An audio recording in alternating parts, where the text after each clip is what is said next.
Hello বন্ধুরা, তোমরা সবাই কেমন আছো? আশা করছি সবাই খুব ভালো আছো, সুস্থ আছো। তোমাদের ভালোবাসায় আমরাও ভালো আছি।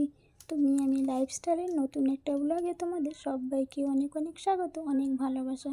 তো সকালবেলা ঘুম থেকে উঠে কিন্তু আমি প্রথমে চলে এসেছি এই যে আমাদের বারান্দায় একটু অ্যালোভেরা গাছে জল দিয়ে নেব।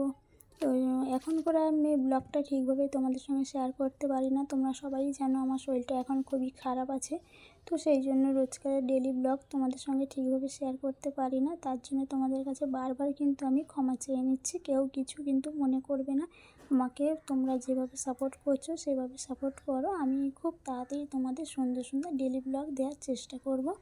তো আজকে যে ব্লগটা শেয়ার করছি তোমরা প্রথম থেকে শেষ পর্যন্ত দেখো। আশা করছি তোমাদের আজকে ব্লগটা ভালো লাগবে। এখন দেখো আমি ছাদে চলে এসেছি, কাপড়গুলো কেচেছি, সেগুলো শুকাতে দেবো।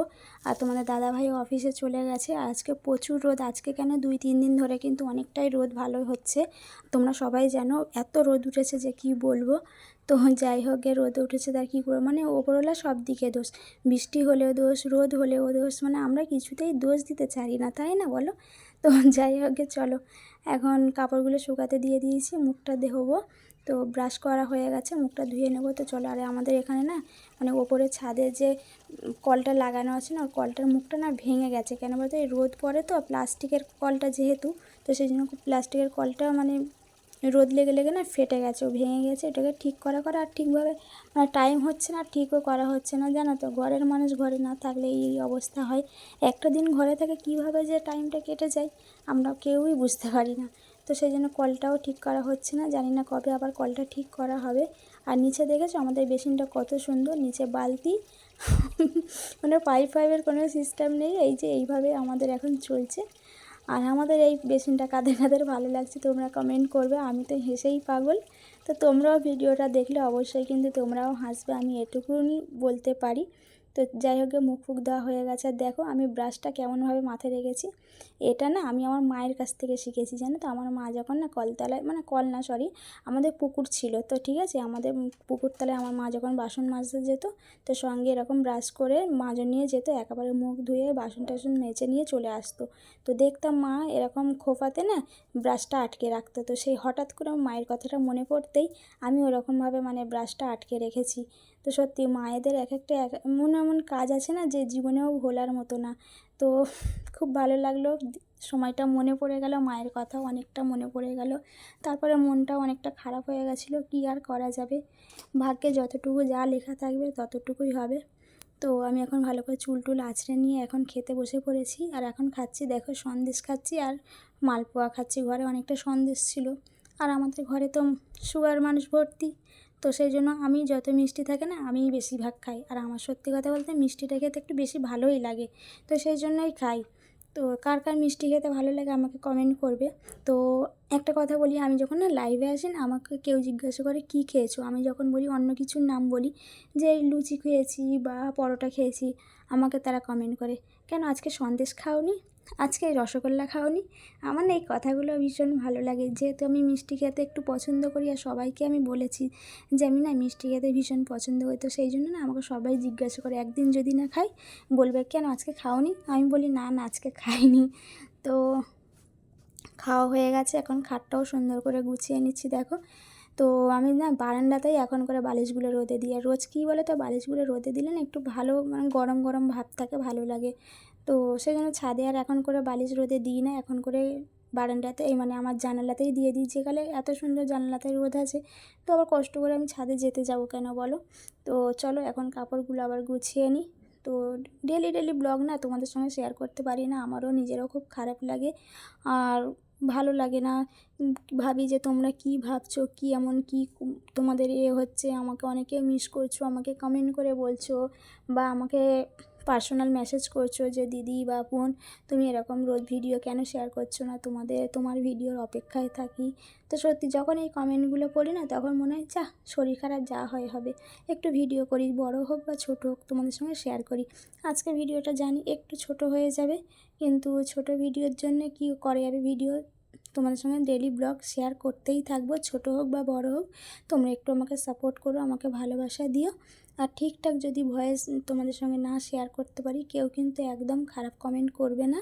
আমাকে একটু মানিয়ে গুছিয়ে নেবে। আর আমি সত্যি একটা কথা বলছি, আমার ভিডিওতে না খারাপ কমেন্ট সত্যি অনেক কম আসে। আমি এটা গর্ব করে বলবো যে অন্যের তুলনায় আমার কিন্তু কমেন্ট খুব খারাপ, মানে কম খারাপ আসে। তো তার জন্য আমি ভীষণ হ্যাপি। তো চলো কাপড়গুলো এখন গুছিয়ে দিই। তো ব্যাগটা সেই কালকে ঘুরতে গিয়েছিলাম, তো ওরকমই ব্যাগটা রেখে দিয়েছি। যেখানের কাপড়গুলো সেখানে চলো চুপ করে গুছিয়ে রেখে দিই। আর এখানে না আমার আলমারিটা কাপড়টা ধরছে না, অনেকগুলো কাপড় হয়ে গেছে। তো ভাবছি এখান থেকে কয়েকটা কাপড় আমি বাদ করে দেবো, কেননা শোকেসে না পুরো একদম চাপ হয়ে যাচ্ছে আর শোকেসটা ভালো করে মোড়াও যাচ্ছিল না। তো ভাবছি যে কয়েকটা কাপড় মানে যেগুলো পুরানো হয়ে গেছে সেগুলো বাদ দিয়ে দেবো। কিন্তু কী বলো তো, ভীষণ মায়া লাগে গো যে কী ভাবে বাদ দেবো। ভাবি যেটা আর পরবো না, আবার ভাবি না একবার পরেই নিই। তো এটা আমার কিন্তু এখানে বলে না, আগাগোড়াই কিন্তু আমার এই অভ্যেসটা আছে। আমি কিনি বা যাই করি, আমি না জামা কাপড় বলো অন্য কিছু জিনিস বলো না, আমি খুব কম মানে নষ্ট করতে পছন্দ করি। তো চলো এখন পুকুকে আমার ভালো করে গোছানো হয়ে গেছে। আর এখানে দেখো আমি সুন্দর করে চেয়ার ফেয়ারগুলো গুছিয়ে নিয়েছি। আর চলো এবারে এই অ্যালোভেরা গাছটাতে একটু জল দিয়ে নিই। বারান্দারটা দেওয়া হয়ে গেছে, এবারে এটা আমার ঘরে তো সবসময় থাকে, তোমরা সবাই জানো যে এই অ্যালোভেরা গাছটা আমার ঘরেতেই থাকে। তো একেও জল দেওয়া হয়ে গেছে। আর আমার না তেঁতুলটা মানে অনেক দিনের তেঁতুল, এটা জানো তো, সে দেখতে পাচ্ছ একটা কালো ছোটো বয়েমে আছে, ওই তেঁতুলটা কিন্তু পুরো কালো হয়ে গেছে। তো আগে খেতাম, একটু চাট করে খেতাম, কিন্তু এখন আর না খাওয়া হয় না। তো একা একা না এসব তেঁতুল বলো আচার বলো একা একা ভালো লাগে না, অনেক কেউ থাকলে বেশ ভালো লাগে। তো কাপড়গুলো না আবার তুলেও নিয়েছিলাম, যেহেতু আবার একটু বৃষ্টি মতো এসেছিলো বলে ভাবলাম যে না আবার যদি জোরে আসে, তো সেই জন্য আবার জামা কাপড়গুলো তুলে নিয়েছিলাম। তো আবার একটু রোদ বেরিয়েছে বলে আবার জামা কাপড়গুলো একটু মেলে দিচ্ছি, একটু গরম করে নেব। শুকিয়ে গেছে, তাও একটু নরম নরম ছিল, তো সেই জন্য ভাবলাম চলো একটু রোদ বেরিয়েছে যে গেলে আর একটু খেলিয়ে দিই। তো সারাদিন তো তেমন কোনো কাজ থাকে না আমার, যেহেতু সকালে রান্না হয়ে যায়। আর সকালে রান্নাটা আমি করিও না, তো সময়ের সাথে শেয়ারও করতে পারি না। আর রাতের রান্নাটা যে তোমাদের সঙ্গে শেয়ার করব না, একদম মানে হয়ে ওঠে না, একা হাতে ফোন ধরে না পারি না গো। তো আমারও ইচ্ছা হয় তোমাদের সঙ্গে নতুন নতুন রান্নার ভিডিও শেয়ার করব, বাট হয়ে ওঠে না। তো অবশ্যই আমি একটা যখন মানে ফোন রাখার স্ট্যান্ড কিনবো তোমাদের সঙ্গে, তখন রান্নার ভিডিও তোমাদের সঙ্গে শেয়ার করব। তো কাপড়গুলো ছাদে দিয়ে চলে এসেছি, এবারে সুন্দর করে চলো শোকেসটা মুছে নিই। তো রোজকার জানো তো একই মেয়েদের কাজ, এই ঘর গোছানো, শোকেস গোছানো, ফুল মোছা, এই ঝাড়া মোছা, এইসব করতে করতেই আমাদের কিন্তু সকাল থেকে রাত কীভাবে কেটে যায় আমরা কিন্তু মানে বুঝতেই পারি না। আর রাতে যখন একটু মানে বিছানায় শুই তখন মনে হয় আর কোনো খেয়ালই থাকে না, মনে হয় একটু ঘুমালে মনে হয় অনেকটা শান্তি হয়, তাই না বলো? সারাদিনের জার্নিংটা কি কম বলো? আর যে প্রচুর গরম পড়েছে, উরি বাপরে, প্রচুর প্রচুর গরম পড়েছে। তো চলো এখন সুন্দর করে শোকেসটা গুছিয়ে নিই। আজকে আর কলিন দিয়ে মুছলাম না, কেন রোজকারের রোজ মোছা তো, ওই জন্য রোজ আর কলিন দিয়ে মুছি না, একদিন পরে পরে আমি কলিন দিয়ে মুছি, রোজকারের না মুছলেও চলে, তাই না? তো আজকে এমনি নর্মাল সুতির কাপড় দিয়ে মুছে নিচ্ছি, তো অন্য একদিন আবার কলিন দিয়ে মুছবো। আমি এরকমই করি, একদিন কলিন দিয়ে মুছি তো 2 দিন এমনি নর্মাল মুছি, এরকমই করি। তো সব মোছা টোছা হয়ে গেছে। তো এবারে চলো আমার শোকেসটাও একটু গুছিয়ে নিই। আর এগুলো না এলোমেলো হয়ে গেলে আমার একদম ভালো লাগে না, সবসময় যেন মনে হয় সব কিছু পরিপাটি করে রাখতেই আমার একটু বেশি ভালো লাগে। তো চলো ড্রেসিং টেবিলটাও একটু গুছিয়ে নিই। আর এই যে মানে আমার হাতে যেটা দেখতে পাচ্ছ না, ওটা তোমাদের দাদাভাই এনে দিয়ে ভীষণ মানে আমার উপকার হয়েছে জানো তো, ওটাতেই আমি সব কিছু একদম মানে রেখে দিই, এদিক ওদিক হয় না, বেশ পরিপাটি রাখাও যায়। আর আমাদের বাড়িতে কে বা আছে বলো যে জিনিস বেশি এলোমেলো করবে, আমার সেই জন্য ঘরে কিন্তু সেই রকম কিছু এলোমেলোও হয় না। আমি যে জিনিসটা যেমন রাখি কিন্তু সেই জিনিসটাকে আমি তেমনভাবেই পাই। আর এই যে বক্সটা এসেও আমার খুব উপকার হয়েছে, তোমাদের দাদাভাই আমাকে এনে দিয়েছিল এটা। তো এখন এতেই আমি ছোট ছোট জিনিসগুলো রেখে দিই, যেমন বলো টিপ বা কাজল, ছোটো কানের দুল, এগুলো ছোট ছোট জিনিসগুলো আমি এই বক্সটাতেই এখন রাখি। আর এই বক্সটাতে যে কদিন থেকে রাখছি না, আমার জিনিসগুলো খুব এলোমেলো হতেও কিন্তু বেঁচে যাচ্ছে, আর আমিও একটু বেঁচে যাচ্ছি।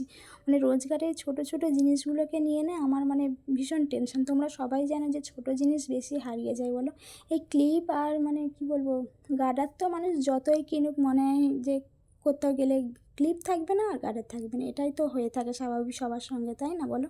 তো আমার সঙ্গে এরকমই হতো, কিন্তু এই বক্সটা থাকার পরে তারপরে এখন আর সেরকম কিছু হারাই না। এখন আমি যখন যেটাই রাখি তখন সেটাই পেয়ে যাই। তো চলো এখন সুন্দর করে ঘরটা গুছিয়ে নিই। এই যে তোমাদের আমি সবসময় বলি, কথা বলতে বলতে আমি কখন কত কথা বলে দিই আমি নিজেই বুঝতে পারি না। তো এই কথাটাই তো মানুষের কাছে সব কিছু, তাই না? বড় হোক ছোট হোক এই কথাগুলোই মানুষের সঙ্গে থেকে যায়। আর আমি একটু কথা বলতে ভীষণ ভালোবাসি। তো যাই হোক গিয়ে সুন্দর করে এখন ঘরটা ঝাড় দিয়ে নেব। তো ঝাড় দিয়ে নিয়ে আবার মুছবো।